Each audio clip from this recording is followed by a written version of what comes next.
What's up, everybody? So today I want to talk to you about UPC codes. UPC code stands for Universal Product Code.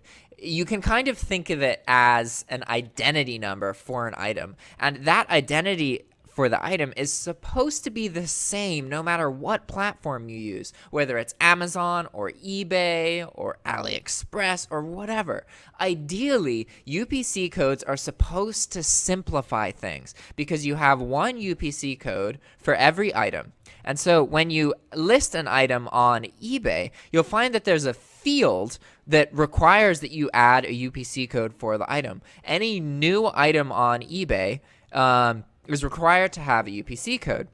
So when you use a listing tool like HydraLister or Infinii or DSM tool or Pricematic, it'll usually pull the UPC code that's registered to the source of your item. So say that I have this page here and I try and list the item, it would pull the UPC code if it's available for the item, right?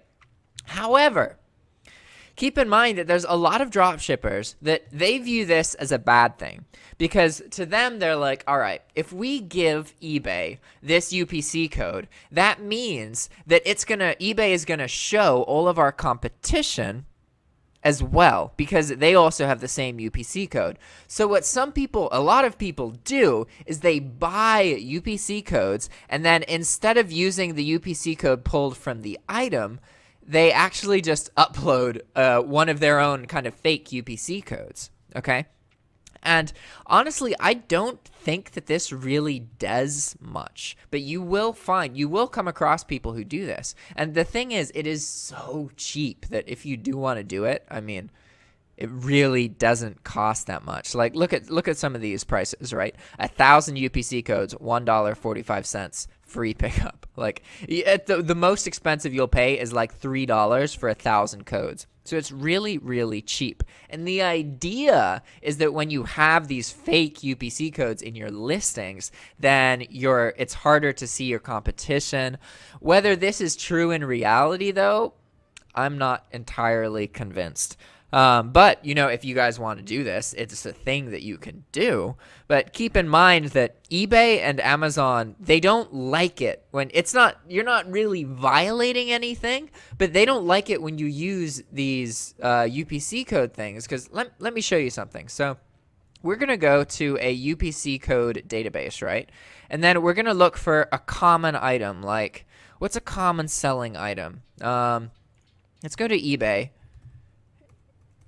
and find some kind of drop shipped item that's selling really well. We're going to go with storage shelf and then just find something that's sold a bunch of times, right? Look at this, 6,000 times, okay?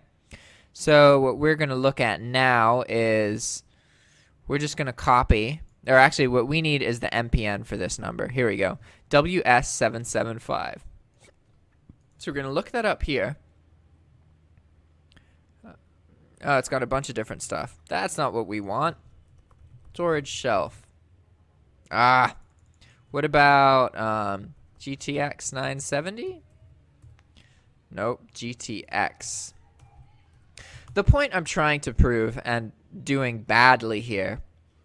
Okay, this is kind of an example, except all of these are slightly different variations. But what you'll find is that for a lot of popular products, they have like 7 or 8 registered UPC codes, which completely ruins the point of the UPC code. The UPC code is Universal Product Code. It is supposed to be one number that identifies an item no matter what the source is. But because sellers kind of buy these UPC codes and use fake UPC codes for items, that populates the databases with multiple UPC codes and it just kind of messes everything up. So it's kind of controversial, guys, because the selling platforms themselves want you to be honest with your UPC codes, but there are some dropshippers who believe that if you are, you're going to get less sales.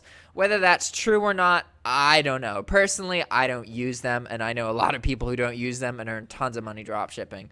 But well, okay, I'm not saying I don't use UPC codes. I'm saying I don't use fake UPC codes. So I use the UPC code that is provided by the source of the item. So the UPC code on my eBay listing will match the UPC code shown on the source item on Walmart or Amazon or whatever I'm using. All right, guys. I hope that kind of cleared some fog about UPC codes. And now if you want to use them, you understand where to buy them. All right, guys. See you next time. Ciao.